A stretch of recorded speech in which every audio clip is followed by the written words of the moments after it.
All right, I've been listening to Stalin's War on Ukraine called Red Famine by Anne Applebaum.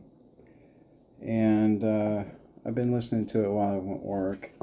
And to be honest with you, I first ordered this book because of all the news of famine and the world that's developing with the supply chain problems and all kinds of food plants being blown up or burned down or whatever, lots of animals being killed and slaughtered.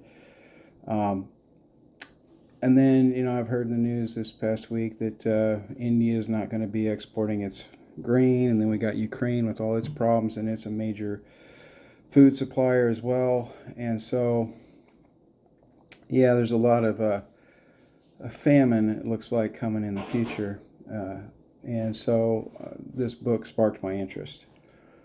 Now, listening to it, the message of the entire history seems to have three primary messages. One, to me, it seems to be propaganda to justify the Ukraine war going on right now. It denies this just bluntly. It just bluntly says right at the beginning of the book that that's not what it's about. But the timing of it and the overall message that it talks about is kind of hard to ignore.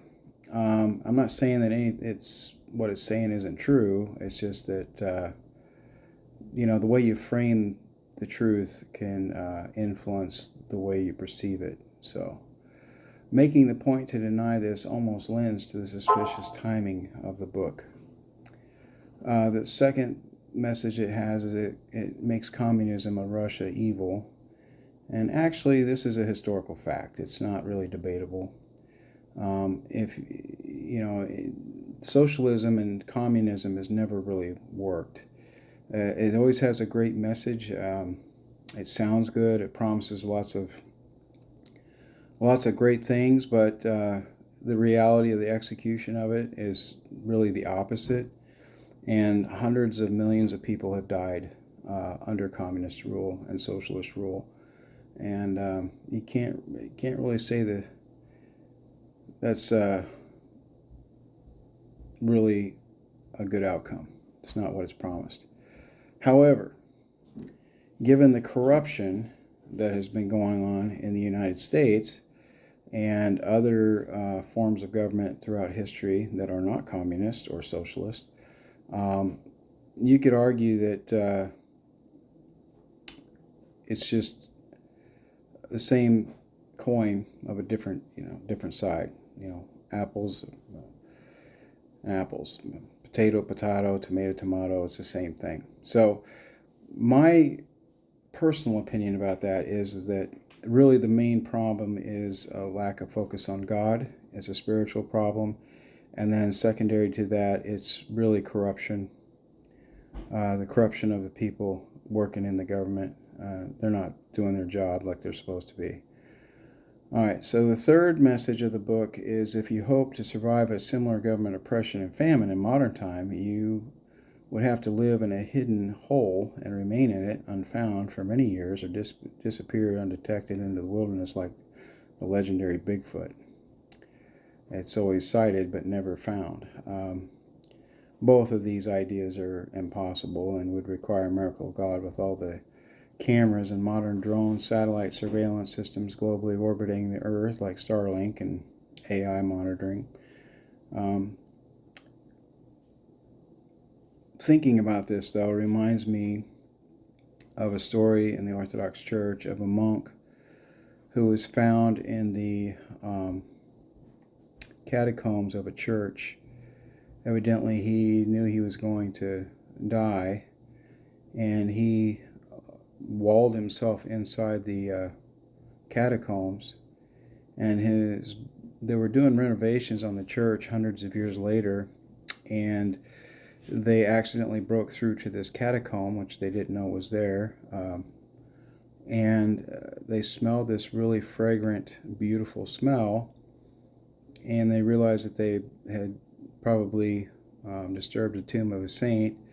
So they were very careful in excavating from that point on, and they found this monk holding a large icon of the Mother of God, and he was completely intact. And so basically he had basically walled himself off in this catacomb and died there. And I think that anybody who thinks they're going to escape an oppressive government in modern times, that's probably the best case scenario you can think of, because I don't really see that happening. When you read this story of the Red Famine and all the horrible atrocities that happened to people who tried to hide away food and secretly barter and all that, it was made illegal. It was a death sentence. Either you were taken off to a concentration camp and worked to death, or you were killed on the spot. And then if you did obey the rules, basically you had to give up everything you had to eat, including your seeds for next year's garden and farming. So, yeah, things did not go well. There's evidence that this was intentional, but that is argued. So, and it describes all the details of that in the book. Anyway, it's a good book. I'm not saying it's not. It's a very interesting book, and it's relevant to the times that we live in now. The first famine was in the 1920s, and the second one was in the 1930s. The 1920s one, people still had their guns, and so there were lots of rebellions. It was pretty intense. Different militias all over formed, and everybody was fighting for their lives. However, by the time the second famine came around in the 1930s, the guns had been taken away, and so people were really put in a bad position. So a lot of the same actors in that whole situation as are here today in the world. So a lot of what we're seeing right now in the world is a repeat of what was happening 100 years ago. The only difference is technology, really. And I don't know. I think it's worth a read, so I recommend it. Pray for me, a sinner. God bless. Over and out.